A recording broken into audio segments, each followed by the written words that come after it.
Hola de nuevo, aquí estamos por tercera vez en el megacurso de inversión en bolsa pro en 35 horas para los megacursos.com.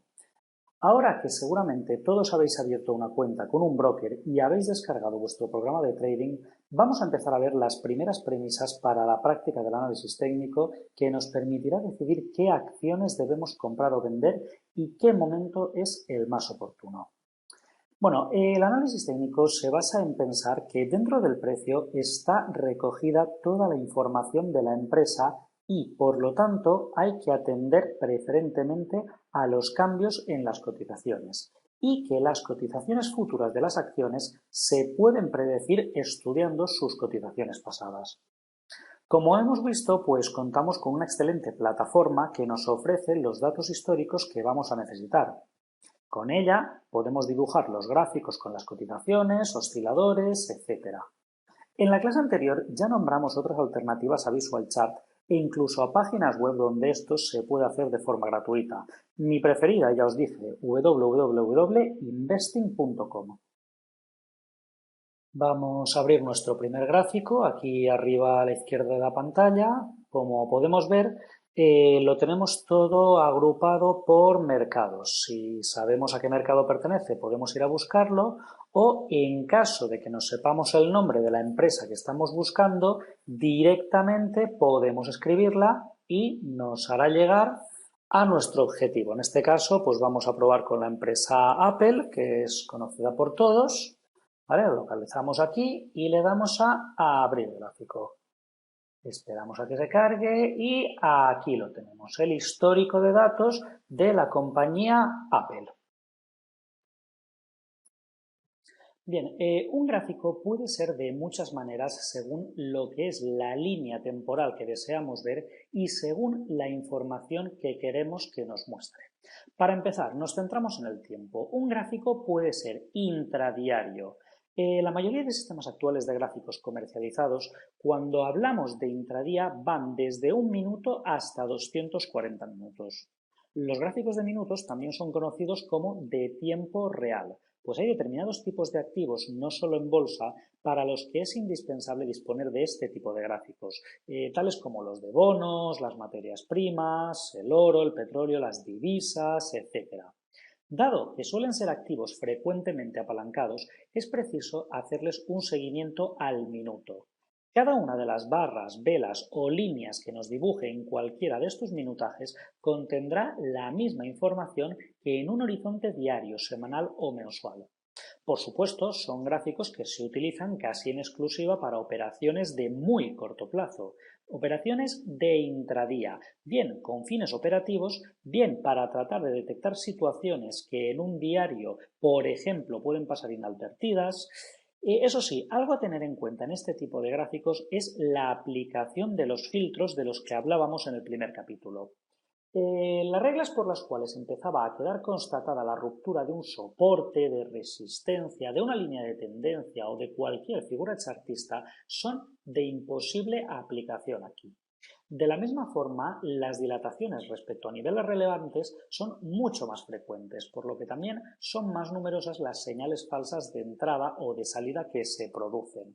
Si nos fijamos aquí en la parte de arriba, el gráfico se ha abierto automáticamente en minutos y nosotros podemos decirle cuántos minutos queremos que represente cada barra. Por ejemplo, 10 minutos. ¿Vale? Esto pues, es lo que se llama un gráfico de barras. Ahora enseguida veremos los tipos de gráficos que hay, pero de momento estamos centrados en la línea temporal.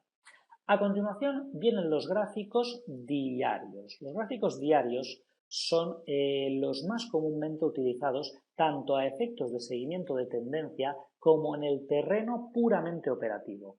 Contienen toda la información sobre la evolución del diario de una sección. La fiabilidad que aportan en la ruptura de determinados niveles, así como en el cierre o permanencia de huecos o gaps, es evidentemente muy superior a la de los gráficos intradiarios. Es bueno disponer de una extensa base de datos para poder determinar las tendencias de medio y largo plazo, pero ese problema suele quedar resuelto con los actuales sistemas de gráficos y de información. Yo, por regla general, siempre voy a trabajar con gráficos diarios. Siempre el gráfico lo tendremos en días y en un día. ¿De acuerdo? Es lo que se llama trabajar con precios de cierre. Y bueno, pues ya por último vemos que aquí existen otras opciones que serían los semanales. Estos permiten identificar con mayor claridad las tendencias, pero de medio y largo plazo. Eliminan ruidos o los filtran. También son utilizados para dar mayor relevancia en la medida que respetan los niveles a los soportes, resistencias o huecos.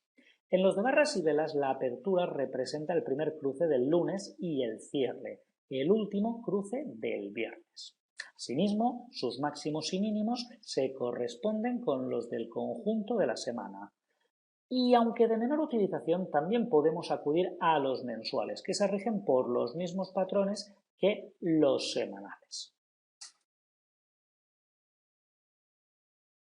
Sobre todo, es muy importante que no compremos acciones dejándonos aconsejar por lo que otros dicen.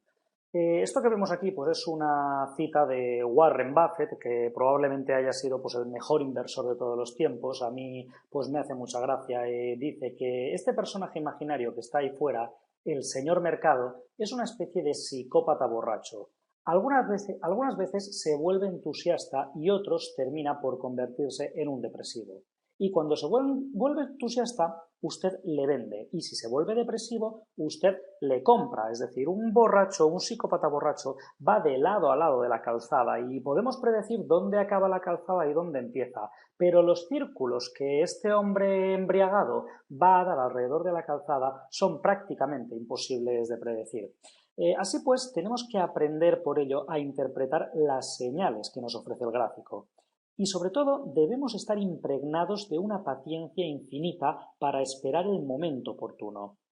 Hay una frase que hace referencia a tomarse una pastilla justo después de realizar una inversión en bolsa y quedarse dormido durante 20 o 30 años. En el momento de despertar de nuestro sueño, seremos millonarios. Esta frase, por si alguien tiene curiosidad, pues es de André Costolany, fue uno de los más famosos especuladores en bolsa que falleció el año 1999.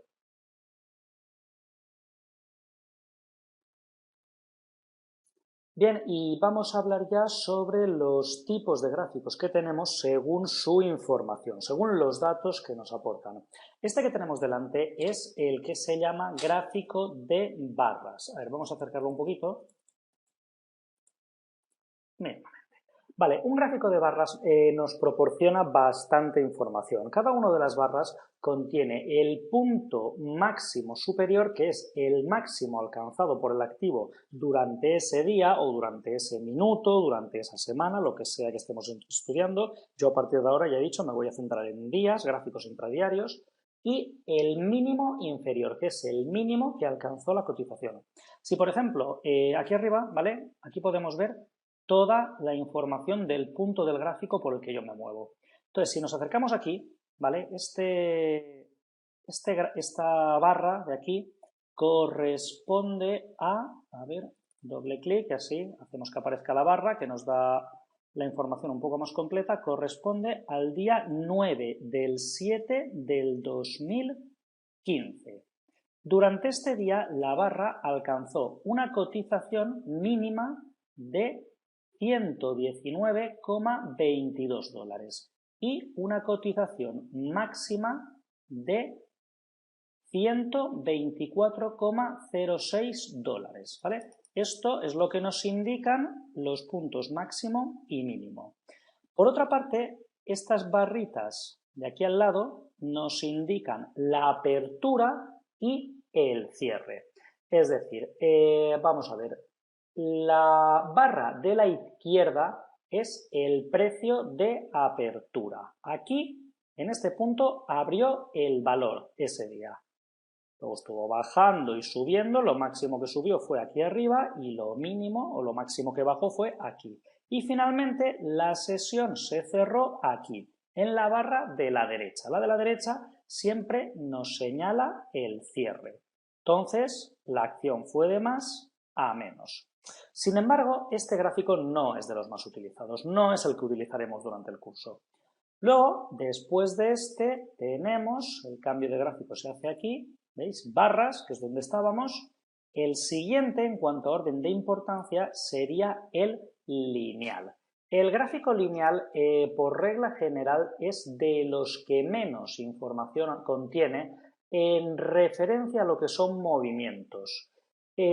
Trabaja exclusivamente con precios de cierre unidos consecutivamente con una línea. Es por ello que jamás observamos huecos en las cotizaciones, aunque realmente sí se producen, es decir, esto no es verdad. Sí que existe hueco entre cotización y otra. Una acción no abre en el mismo punto que ha cerrado.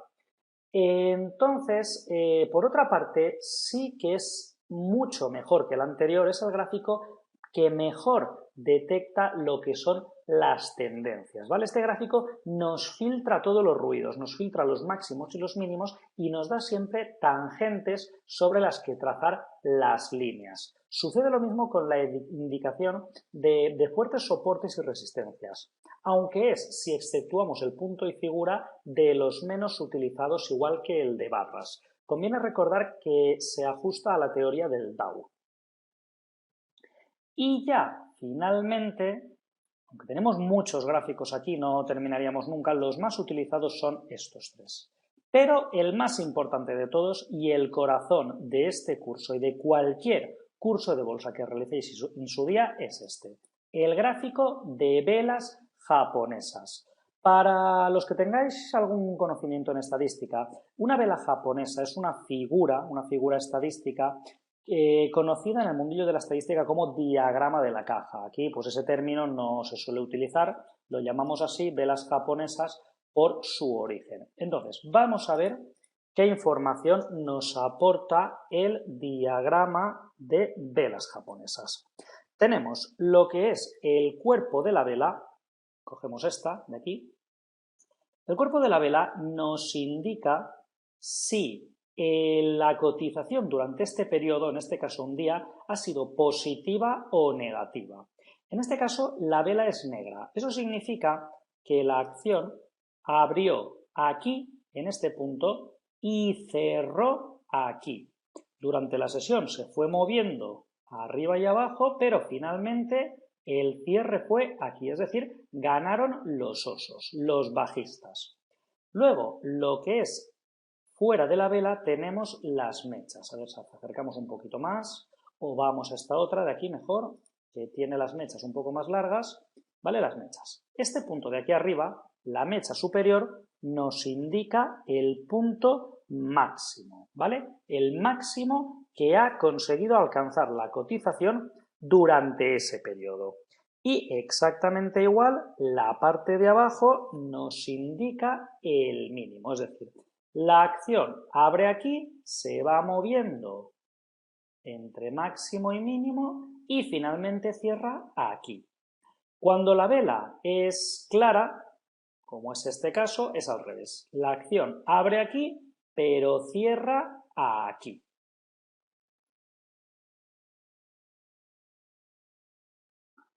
Aquí lo podemos ver con un poco más de claridad. La única diferencia entre una vela y la otra es la posición de la apertura y el cierre. Y de ese modo, gracias a su color, podemos distinguir entre una vela alcista, una vela que tiene la apertura abajo y el cierre arriba, y una vela bajista, una vela que ha abierto por arriba y ha cerrado por abajo.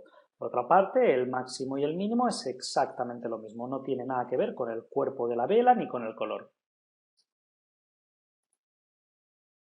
Bien, el chartismo, que viene de la palabra chart y que podríamos traducir por gráfico bursátil, se basa en estudiar las figuras que hacen las cotizaciones para intentar predecir cuál va a ser la cotización futura del valor. Intenta descubrir si la acción está en una fase alcista o bajista, lo que conocemos como tendencia, y detectar cuándo se produce un cambio de dicha tendencia.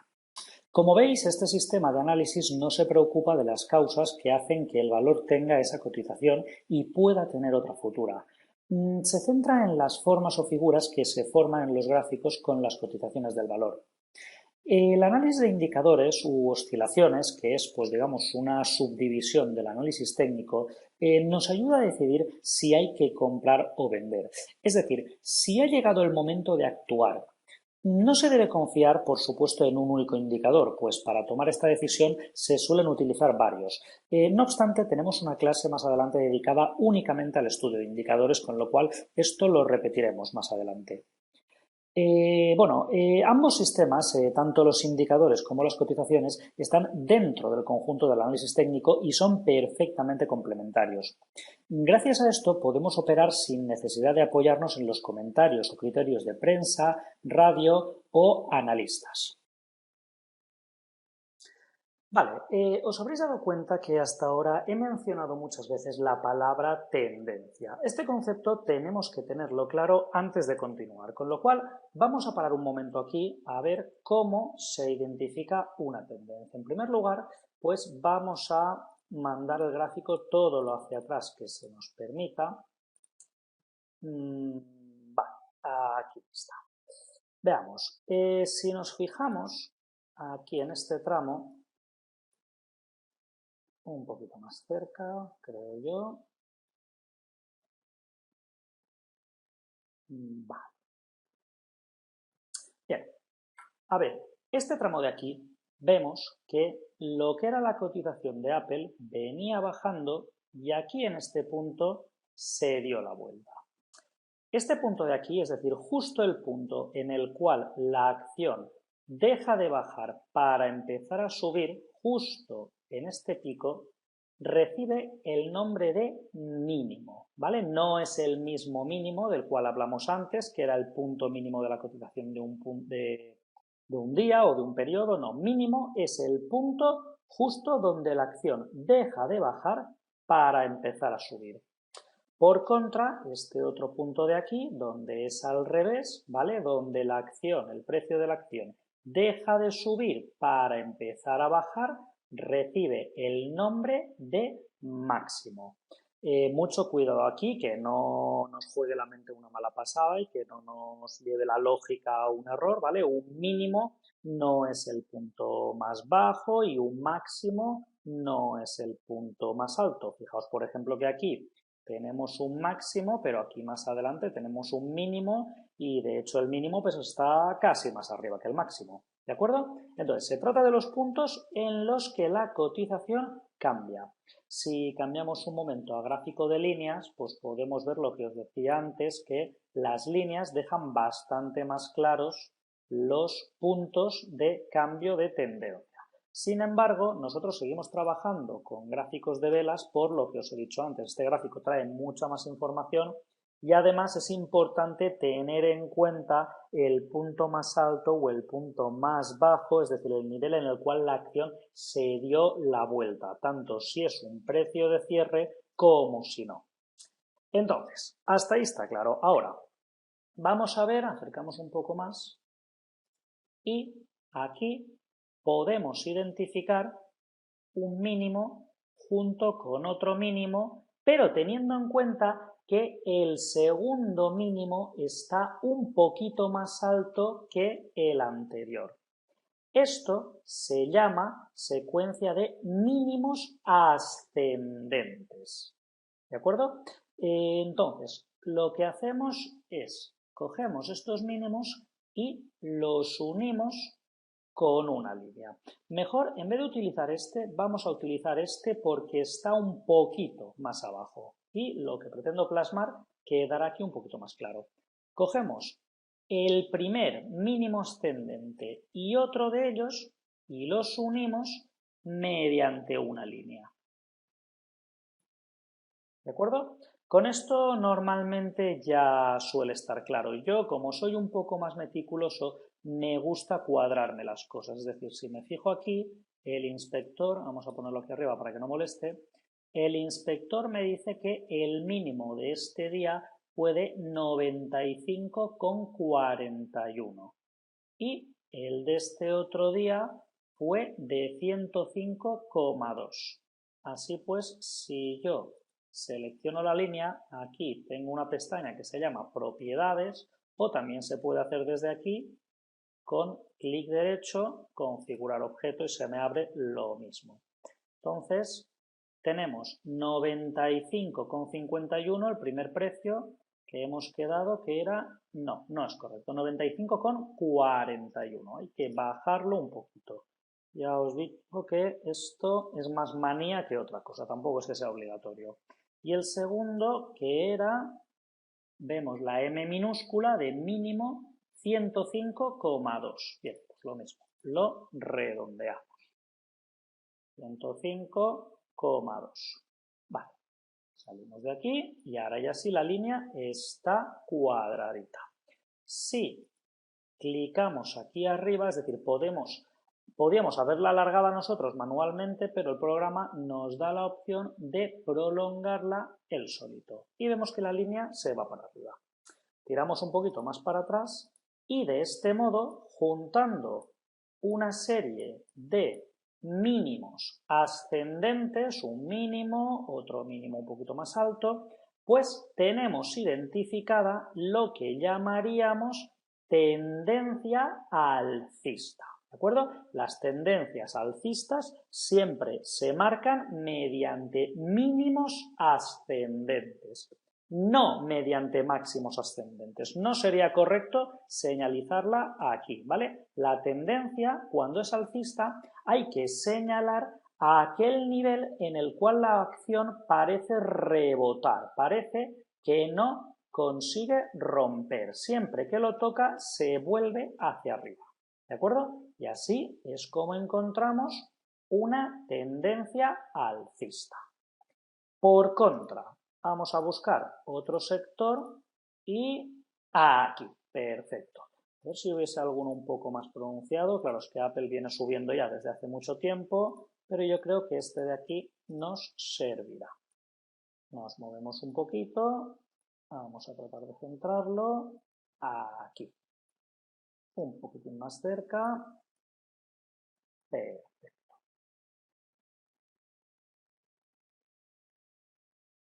Vale. Bien, exactamente igual. Aquí, en esta ocasión, lo que tenemos es un máximo justo aquí, en este punto.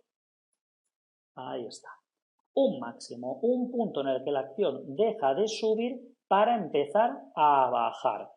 Otro punto igual, la acción deja de subir para empezar a bajar. Máximos, pero un máximo está un poquito por abajo del otro.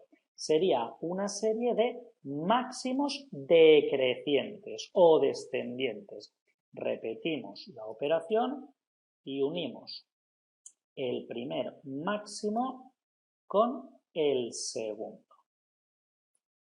¿Vale? Para el que sea tan maniático como yo, pues repetimos. Configurar objeto. Voy a acercarme otro poquito más.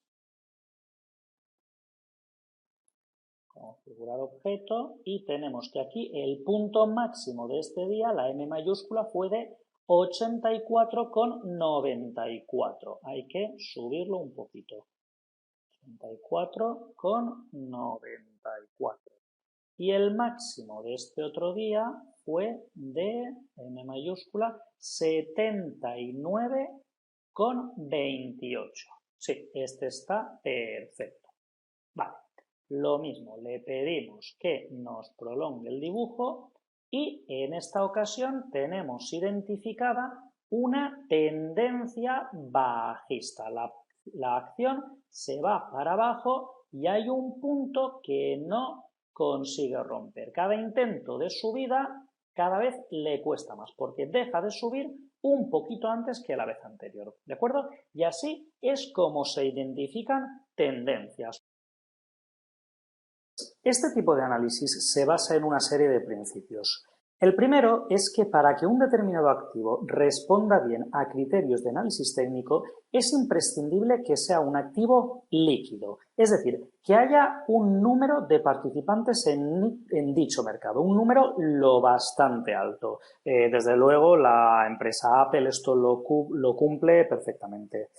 ¿De acuerdo? El análisis técnico está basado en la psicología de la masa y en la convicción de que todos nos movemos al unísono, dando así lugar a la formación de tendencias. En este caso, si yo he visto que Apple está siguiendo una tendencia bajista, lo está viendo todo el mundo y yo lo que espero es que todos reaccionen acorde con esta tendencia, es decir, vendiendo y haciendo que la cotización siga bajando. No funciona igual un gráfico de un activo de reciente comienzo en su cotización que otro que ya haya completado varios ciclos, simplemente porque la psicología de la masa en este activo ha sido poco testeada todavía. ¿Vale? Bien, analista técnico es aquel que considera que todo lo que necesita saber respecto a cualquier activo está contenido en el precio del mismo y por tanto no se precisan de más datos. Tiene su lógica si pensamos que efectivamente el precio lo descuenta todo. El analista técnico también considera que el mercado tiene memoria, por la que los movimientos tienden a repetirse. Entonces, existe una teoría llamada teoría del Dow que contiene las premisas principales de lo que hoy conocemos como el análisis técnico. Vamos a nombrar algunas de ellas. La primera y la más importante, el mercado se mueve por tendencias, a saber, primaria, secundaria y terciaria o menor. La tendencia primaria es una tendencia persistente y duradera, más allá de un año, válida casi en exclusiva para los inversores a largo plazo, válida a efectos operativos, pues siempre es conveniente, sea cual sea nuestro horizonte inversor, tratar de identificar la tendencia primaria para no desvirtuar nuestras decisiones en determinados momentos. Esta, por ejemplo, que acabo de dibujar, si tiramos hacia atrás, vemos que se alargó.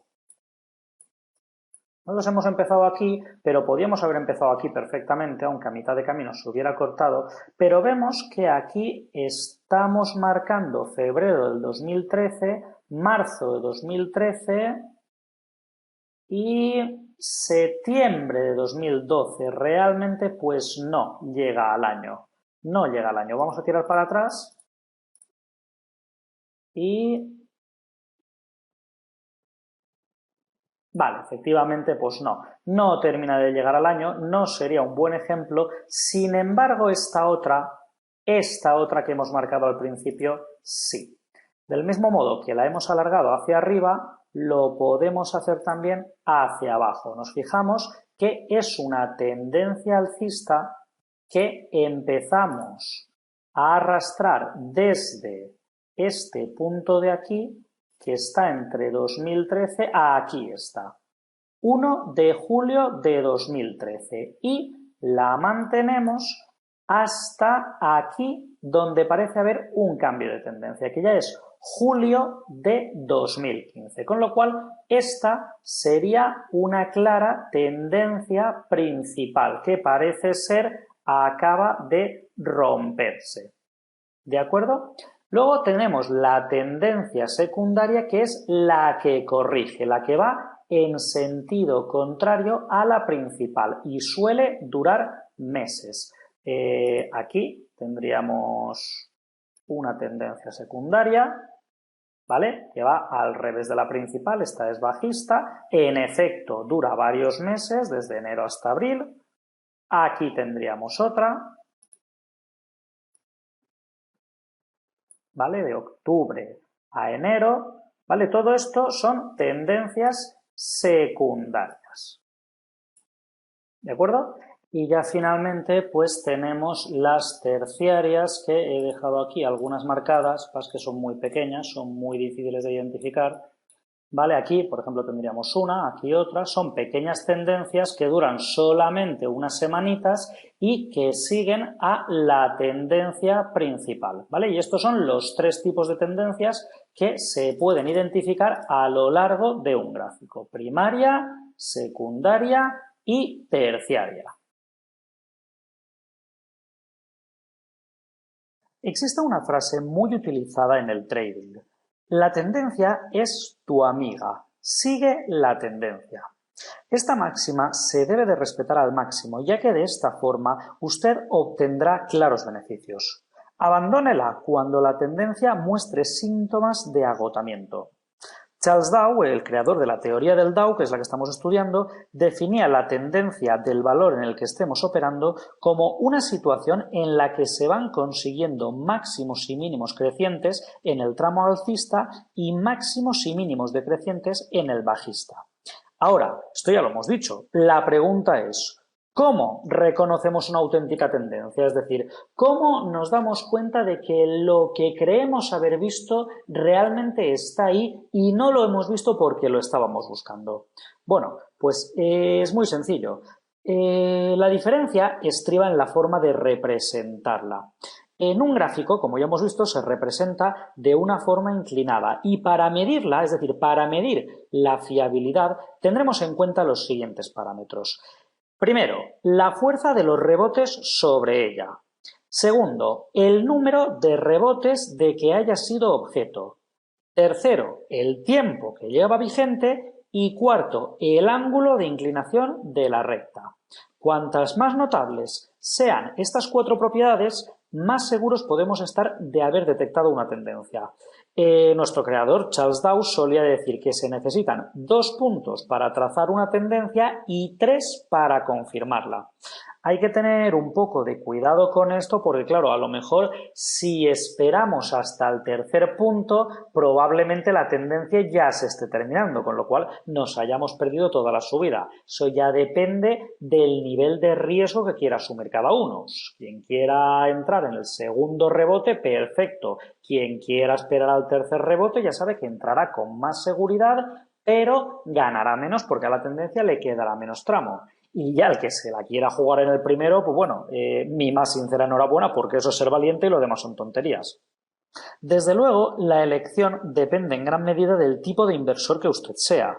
La opción será distinta si invierte en el diario y sale con posiciones cerradas que si lo hace a largo plazo. Normalmente, como ya vimos en el gráfico, se utilizan los cierres de las velas. ¿De acuerdo? Ya depende de cada uno el utilizar o no utilizar la mecha. Yo sí lo suelo utilizar porque me interesa saber el máximo al que llega el valor aunque sea intradía. Entonces, ¿cómo cree usted que actuaría un trader al analizar el gráfico de tendencia alcista cuando observe el tercer toque en esa línea y que además tenga en cuenta la teoría de Charles Dow? Es decir, aquí, por ejemplo, nosotros la trazamos para empezar. Pues vimos que había empezado aquí, más o menos. Podríamos considerar este como primer toque de la tendencia principal, como segundo y aquí tendríamos el tercero.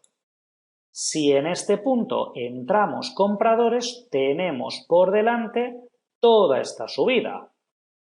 ¿De acuerdo? Este es el máximo al que hubiésemos podido optar. La subida aún aguantó un tiempo más hasta que se rompió en este punto. Pero fíjense si queda todavía subida por delante. Todo por esperar al tercer rebote. Quien hubiese querido entrar en el segundo, pues perfecto, hubiese tenido más tramo todavía, pero se arriesga un poco más porque está claro que en alguno de los rebotes la tendencia se va a romper. En este caso no se ha roto hasta llegar aquí arriba. Podía haber pasado aquí. ¿De acuerdo? Entonces, yo, por ejemplo, en este punto, justo aquí, hubiese tomado la decisión de comprar. Me hubiese metido en el broker y hubiese comprado acciones de Apple. Bien sea desde aquí, operar, comprar, ¿vale? Aquí ya pues nos pide la contraseña para realizar la compra desde aquí, esto lo veremos más adelante, o bien desde la página web de nuestro propio broker. ¿Vale? En caso de haber entrado compradores, situaríamos un stop de pérdidas por debajo del nivel. También en su momento explicaríamos las órdenes stop loss, ¿vale? No se preocupen ahora por nada. Y voilà, de esta forma ganaríamos algo de dinero sin haber arriesgado demasiado. Tendríamos todo este tramo. Igualmente ocurriría si buscamos la tendencia bajista. Siguiendo también al amigo Charles Dow y su teoría, examinaremos 2 puntos de contacto a la baja en la línea de la tendencia y lo confirmaremos con el tercero. Aquí, un poquito más para atrás, teníamos también una tendencia bajista. Ahí está. 1, 2 y 3. Y efectivamente la tendencia queda confirmada. La acción sigue bajando durante un tiempo más. Ya veremos en su momento cómo ganar dinero en mercados a la baja, o esto podría también servirnos para vender. Si en su día habíamos comprado por ahí, esta podía ser la señal clarísima de que tocaba vender y salirnos antes de perder todo lo que habíamos ganado. Gráficamente observaríamos que los máximos de las velas en las tendencias bajistas son decrecientes. O dicho de otra manera, la vela posterior es más baja que la anterior y así sucesivamente. Vamos a acercarnos un poquito.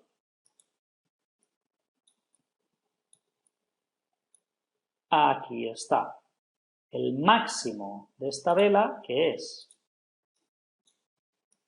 a ver si lo encontramos, este punto de aquí, sobre los $85, es muy superior al máximo que no apertura, me refiero al máximo de la siguiente vela, ahí lo tenemos. Que estaría, parece ser, pues, sobre los 82, ahí, un poquito más arriba, pasando los 83, ¿vale? Entonces, para que lo tengamos claro, el principio de confirmación de tendencia. Esto es el segundo punto de la teoría del Dow. Todas las medias deben confirmar un cambio de tendencia y esto es igualmente aplicable a la mayoría de los valores que componen un índice.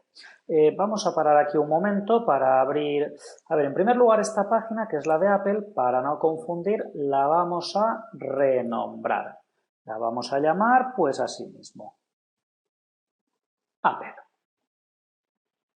¿De acuerdo? Ya la tenemos ahí. Ahora nos vamos a la página 2. Se pueden abrir varios gráficos en una misma página, pero yo prefiero tenerlos por separado. Entonces, a ver, nuevo, gráfico, y vamos a buscar el índice al que pertenece Apple, bueno, uno de ellos, que es el Standard & Poor's, el S&P 500. SP100, SP1000...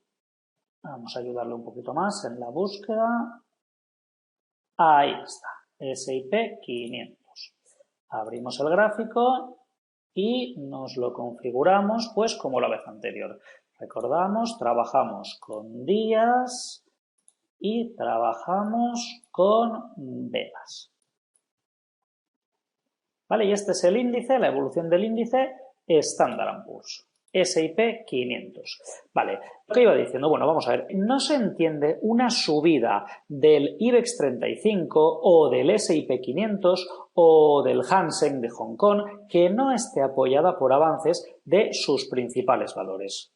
En la misma forma, una subida de un índice general debe ser confirmada por alzas en al menos 3 índices sectoriales. Es decir, antes de que se pudiera ver esta tendencia que estamos viendo aquí, a ver, lo más atrás posible, claro, es que el S&P es un índice que lleva muchos años de subida. Aquí, vamos a ver, en este momento se inicia la tendencia. Yo creo haber visto que la tendencia se nos va para arriba, pero claro, si yo trazo la tendencia, aquí, mi primera...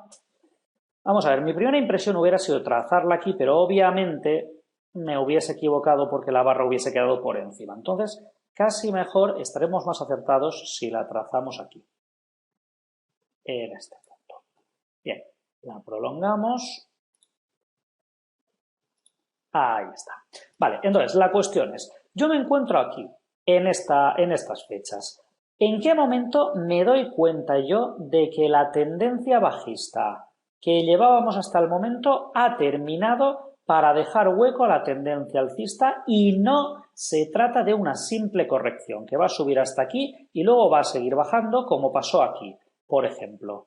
Bien, pues antes de yo tomar cualquier decisión, antes de sacar conclusiones, debería primero haberme fijado en los valores principales que componen el índice. El índice S&P 500 pues es un índice muy grande.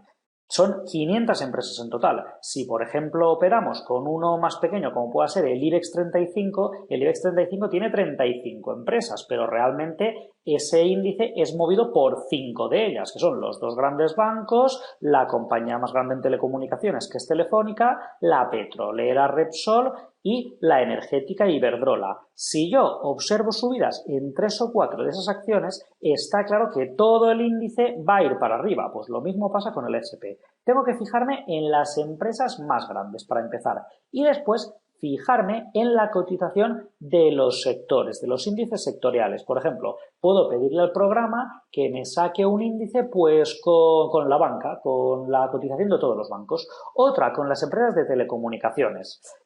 Puedo comparar un sector cíclico con uno no cíclico. En cualquier caso, resaltar que cuando creemos haber detectado una tendencia, esta es de mucho más fácil cumplimiento en un índice que en una acción. Y si es en un índice, los principales subíndices deben respaldarla. La verdad es que no hemos elegido el S&P 500 por casualidad. Hay un refrán que dice que cuando América estornuda, Europa se constipa. Y la verdad es que cuando uno se decide a invertir en bolsa, no puede avanzar hacia adelante sin saber lo que hace el S&P 500. En mi caso, por ejemplo, que opero en mercados españoles, pues una forma muy genérica de anticipar los movimientos antes de que el mercado se abra es lo que hace el S&P, hace el DAX. Lo que hace el DAX, hace el IBEX. Igual que el S&P es un índice de referencia mundial, el DAX lo es a nivel europeo. Luego ya respecto a lo que es la influencia Asia-Europa, pues también se suele tener en cuenta, pero únicamente si ha sucedido algo estrambótico. ¿De acuerdo? Por otro lado, siempre vamos a observar sectores o índices que tardan un poco más en sumarse a la tendencia, que anticipan el resto. Es lo que conocemos por divergencias y aparecen frecuentemente. Más puntos sobre la teoría del Dow con respecto a las tendencias. El volumen ha de ser concordante. Los movimientos a favor de la tendencia siempre deben tener un volumen superior al que tengan las correcciones, sea la tendencia alcista o bajista.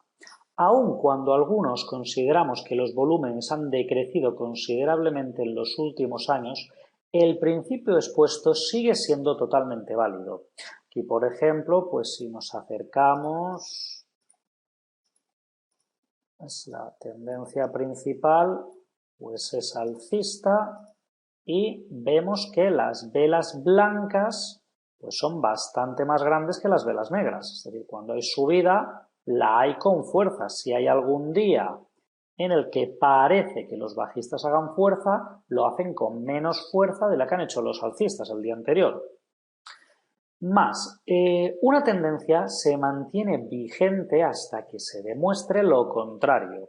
Debemos, por tanto, ser capaces de discernir lo que es un movimiento lateral o correctivo, pero que no anula la tendencia previa. Es decir, aquí yo veo que la tendencia principal parece ser que se interrumpe, pero no debe entrarme el pánico en ese momento. Tengo que fijarme en que todos los principios que he indicado hasta ahora se cumplen, porque si alguno de ellos no se cumple, esto vemos que no se queda más que en una simple corrección para luego subir tal y como estábamos yendo hasta ahora, que es al alza.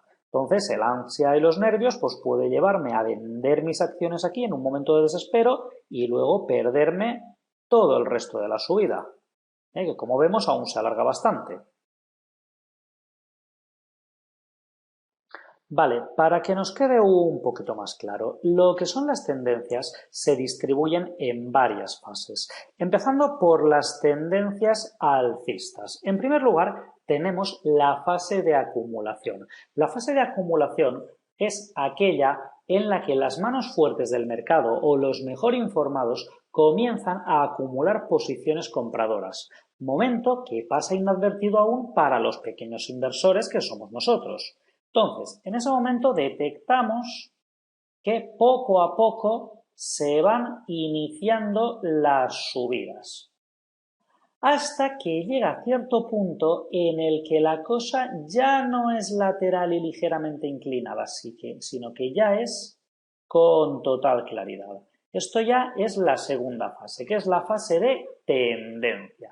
La fase de tendencia o fase de continuación, también se la suele conocer así, es aquella en la que la demanda de papel va creciendo y los inversores se van dando cuenta de que la tendencia principal ha cambiado o lo está haciendo. Suelen ser movimientos muy amplios y muy regulares en los precios. Es decir, al principio las manos fuertes inician la tendencia. Aquí los pequeños inversores decimos, ya te hemos pillado, nos subimos al carro y seguimos hasta arriba. Y por último, la fase de distribución. En la fase de distribución ya se van incorporando gran cantidad de inversores particulares y esto es lo que hacen es absorber el papel que comienzan a descargar las manos fuertes. Pues han decidido que las cosas ya han llegado lejos y que ha llegado el momento de materializar beneficios. Es decir, aquellas manos fuertes que empezaron a comprar aquí aprovechan esta subida y cuando se cansan empiezan a vender. Ellos van vendiendo, pero la cosa no cae de golpe porque los pequeños inversores vamos recogiendo aquello que ellos venden, que compraron en su día barato y ahora están vendiéndolo muy caro, creyendo que aún queda tendencia al alza, pero obviamente estamos equivocados, ¿vale? Se distingue de la anterior porque es mucho más relajada. No llegan a ser caídas, pero es mucho más relajada. Obviamente, como ya he dicho varias veces, esto no son ciencias exactas, ¿vale? Es totalmente imposible marcar un punto de inicio y de final de fase. Este recuadro de la fase de acumulación igual lo podíamos haber alargado pues hasta aquí, tal vez como la fase de tendencia la podíamos haber puesto la elipse aquí arriba y seguiría estando correcto, ¿vale? Esto no es hoy es una cosa, mañana es otra, no es así como funciona. Las tendencias bajistas, por otra parte, funcionan justo al revés. Tenemos, para empezar, la fase de distribución. Esta fase coexiste en el tiempo con la última de las fases de la etapa alcista. Los inversores consideran que los últimos movimientos correctivos son simplemente pausas de consolidación, por lo que no venden, incluso acumulan un poquito. A continuación, cuando ya está claro, cuando ya creemos verlo claro, viene la fase de pánico. Las pérdidas se acumulan y comienzan a introducirse órdenes de venta con fuertes paquetes por parte de las manos fuertes. Las caídas se producen con un volumen fuerte. Y ya por último, la fase de desánimo. Es aquella en la que los inversores que no han vendido ya no están dispuestos a hacerlo y se conforman simplemente con dejar pasar el tiempo hasta que se revalorice la cotización. Aunque es difícil generalizar, por lo común son fases de atonía en las que al menos la presión vendedora ya no es insostenible, como sucedía en la de pánico. Simplemente el interés por el activo en cuestión desaparece, lo que no obsta para que se sucedan sesiones con altísima volatilidad. Y bueno, pues hasta aquí serían las características principales del análisis técnico descritas por la teoría del Dow.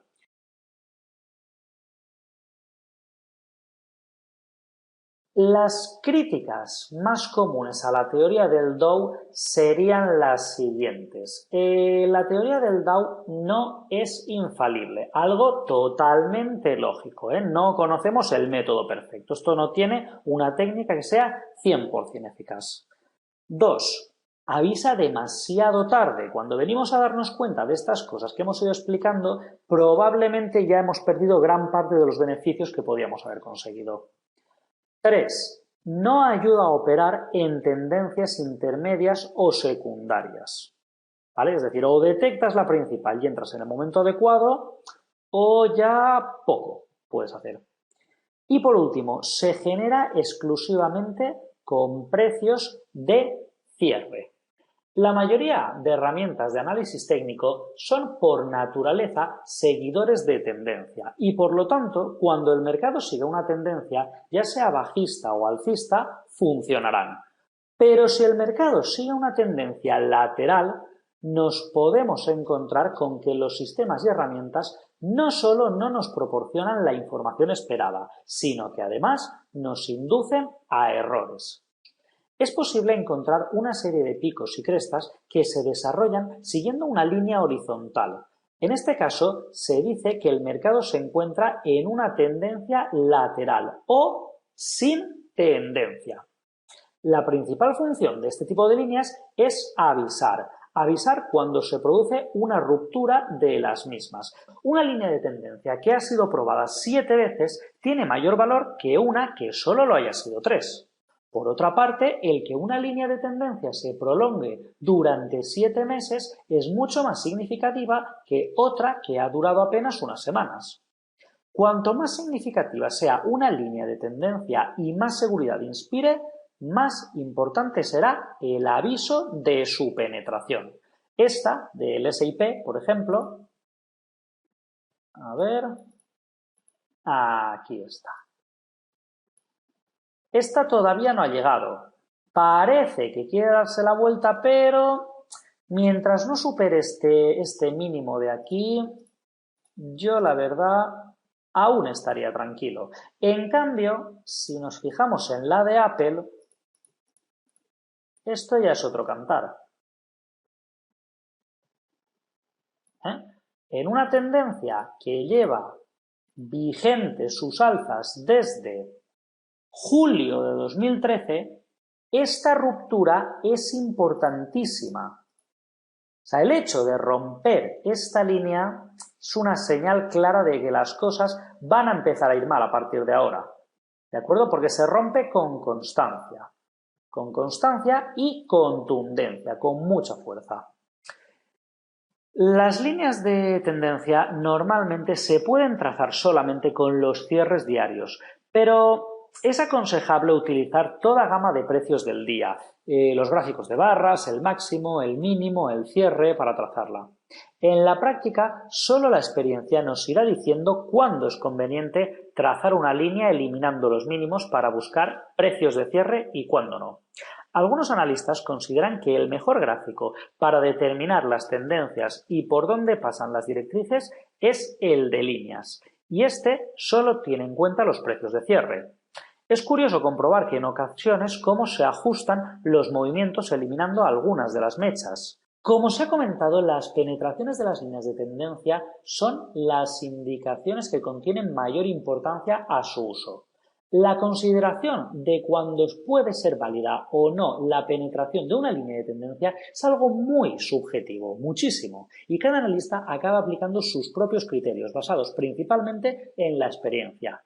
Ese es el objetivo que también deben cumplir ustedes. La experiencia, el día a día, es quien les debe llevar a fabricar su propio método, su propio sistema, ¿vale?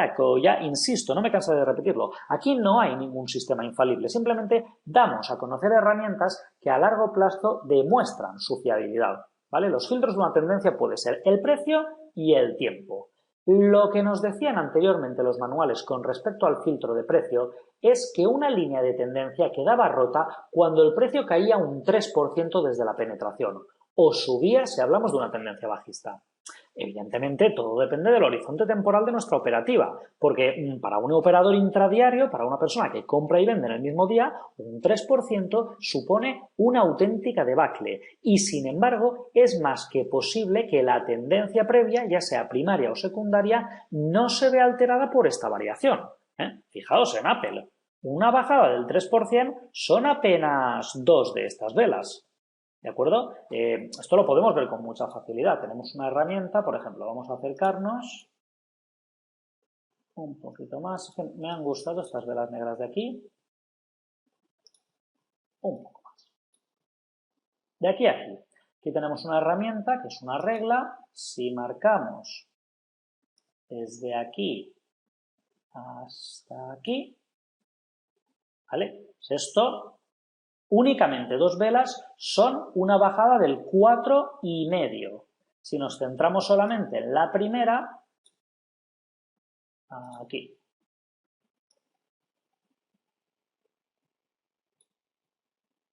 $2,97 que podemos redondear a 3 perfectamente, ¿vale? Una sola bajada ya nos supone el 3%. ¿Pero qué es esto? ¿Qué es este movimiento al lado de toda esta subida? No es nada, no es nada. Poner un stop ahí al 3% sería una tontería porque la subida es mucho, mucho más larga. Cambio, para un intradiario, pues lo dicho, esto supone una debacle. Entonces, algo similar sucedería con los filtros de tiempo. ¿Cuánto tiempo debe transcurrir para que podamos determinar que una tendencia ha sido no solamente traspasada, sino cancelada? Algunos hablan también de 3 días, pero no es aplicable a todos los plazos operativos y debemos hacernos las mismas consideraciones que con los filtros de precio. El inconveniente del uso de filtros es que para que sean efectivos tienen que lograr limitar las señales falsas y preservar nuestros beneficios, y ambos parámetros son inversamente proporcionales. Como ya hemos mencionado antes, las líneas de tendencia también se utilizan para marcar objetivos de precios.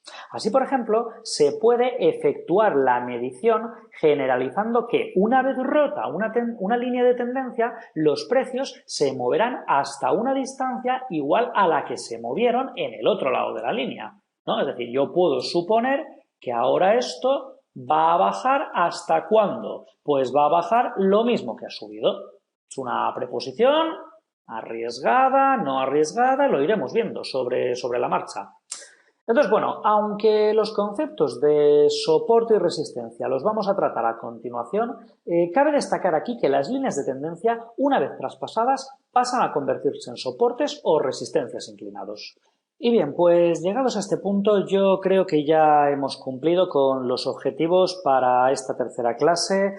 Simplemente antes de cerrar, pues un pequeño comentario. Ahora que ya estamos en materia, ya estamos viendo el programa y alguno podría ya animarse a hacer sus primeras inversiones, simplemente decir pues que a los traders nos envuelven una serie de creencias negativas, tales como que las personas con dinero son malas, no se puede ganar dinero sin hacer daño a nadie, el dinero genera malas personas, solo los pobres son honrados.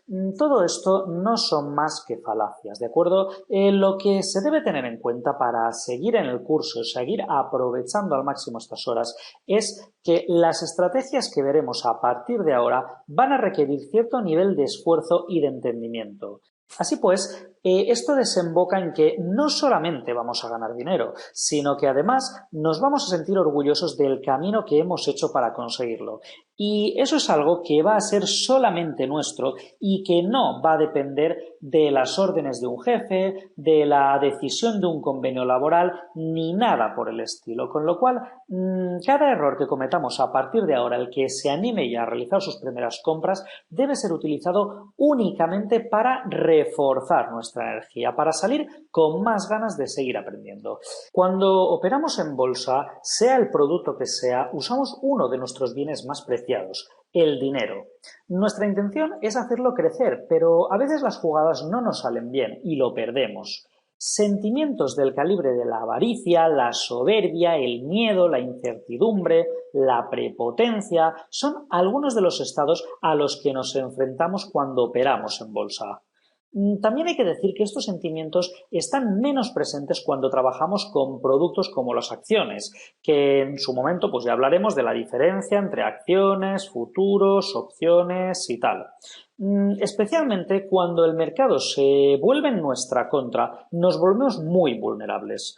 Si el miedo a la pérdida es en general grande, para quien sea trader y haga operativa, especialmente intradiaria, su psicología y estado de ánimo marcará la diferencia entre que durante ese día gane o pierda.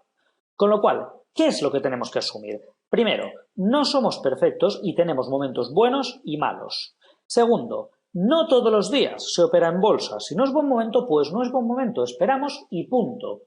Tercero, no debemos pensar en el dinero.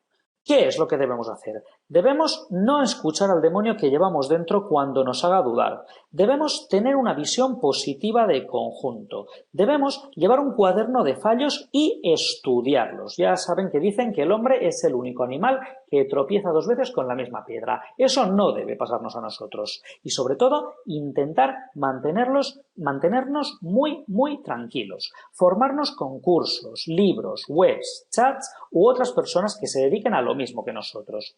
Hacernos amigo de la tendencia y de los stops. Dejar tiempo entre una operación y la siguiente.